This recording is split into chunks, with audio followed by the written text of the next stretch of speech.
Hello দর্শক, আসসালামু আলাইকুম। সবাইকে স্বাগতম জানাচ্ছি আমার আজকের পর্বে। আজকে আমি আপনাদের 1 কাপ আটা আর ডিম দিয়ে অসম্ভব মজার হেলদি একটি ব্রেকফাস্ট তৈরি করে দেখাবো। অল্প উপকরণে ঝটপট এই নাস্তাটি তৈরি করে নেওয়া যায়, খেতে অনেক বেশি মজার হয়। এই নাস্তাটি বাসার ছোট থেকে বড় অনেক বেশি পছন্দ করবে, এমনকি আপনার প্রশংসা করতে বাধ্য হবে।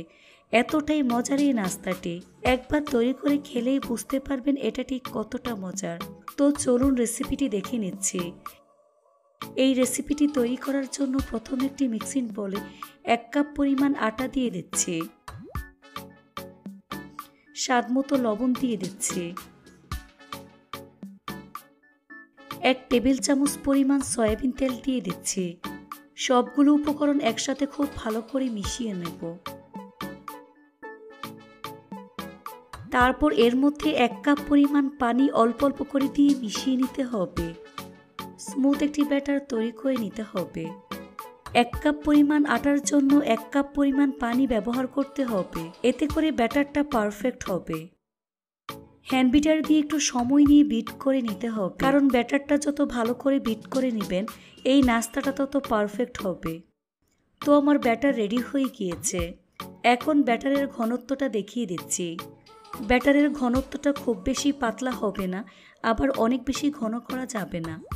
এবার অন্য একটি মিক্সিং বোলে নরমাল তাপমাত্রায় থাকা 2টি ডিম ভেঙে নিয়ে নিচ্ছি।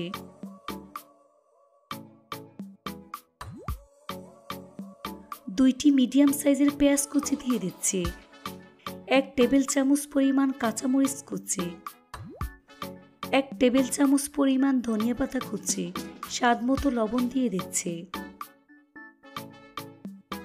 1 চা চামচ পরিমাণ চাট মশলার গুঁড়ো দিয়ে দিচ্ছি। এখন সবগুলো উপকরণ একসাথে খুব ভালো করে মিশিয়ে নেব।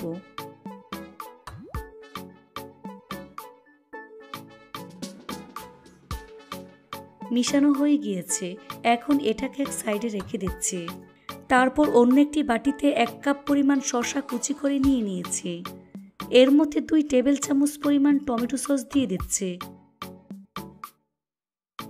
তারপর খুব ভালো করে মিশিয়ে এটাকে এক সাইডে রেখে দিতে হবে। এবার চুলা একটি তাওয়া বসিয়ে লো আঁচে গরম করে নিয়েছি। এখন এর মধ্যে 1 চামচ পরিমাণ ব্যাটার দিয়ে চামচ দিয়ে এভাবে ছড়িয়ে রুটির মতো শেপ দিয়ে দিচ্ছে।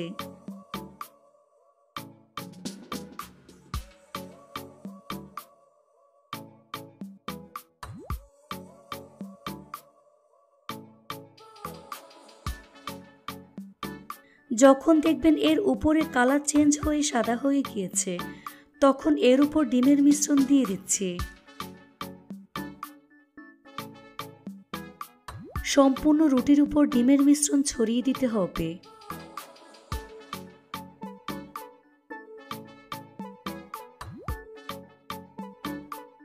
তারপর এক সাইডে সামান্য পরিমাণ তেল দিয়ে দিচ্ছি।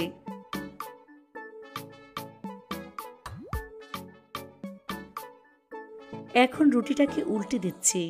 এই রুটিটাকে একটু চেপে দিচ্ছি।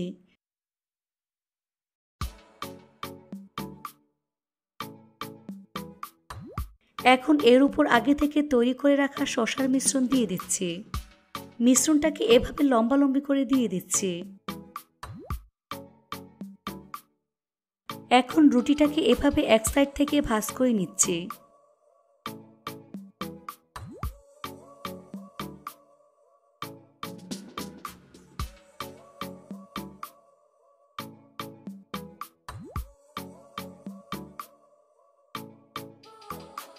এখন এটাকে উল্টে দিচ্ছি।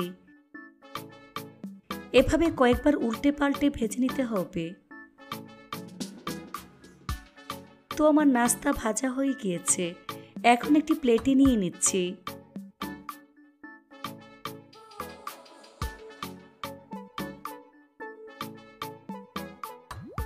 এভাবে আমি সবগুলো নাস্তা তৈরি করে নিয়েছি।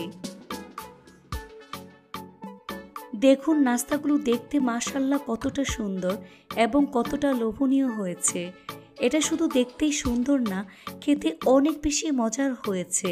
এই নাস্তাটি একবার কাউকে তৈরি করে খাওয়ালে বারবার এই নাস্তাটি খেতে চাইবে, এতটাই মজার এই নাস্তাটি। রেসিপিটি ভালো লাগলে অবশ্যই একটি লাইক দিবেন, চ্যানেলটি সাবস্ক্রাইব করার অনুরোধ রইল। আজ এখানে বিদায় নিচ্ছি।